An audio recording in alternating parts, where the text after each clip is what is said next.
কি অবস্থা তোমার? হঠাৎ এমন কথা? কি হয়েছে তোমার?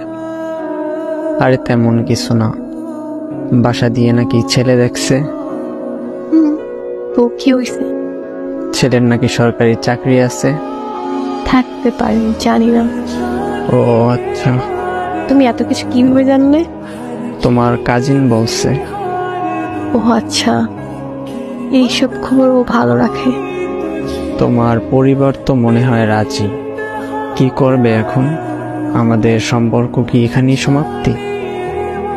এই শোন, বিয়ে আমি করব, আমার পরিবার না। আর তোর এত কিছু কে ভাবতে বলছে? তোর সামনে পরীক্ষা, তুই পড়াশোনায় মনোযোগ দে। আমি তোর ছিলাম, তোর আছি, তোরই থাকবো। তুই পরীক্ষাটা দে আগে, তারপর হাত ধরে নতুন জীবন শুরু করব। সত্যি তো? হ্যাঁ সত্যি। তোর হাত ধরছি কি অন্য কারো হয়ে যাবো এই জন্য নাকি? শেষ অব্দি তোর সাথে থাকবো, এটা মাথায় রাখ। পড়তে যা এখন। আচ্ছা।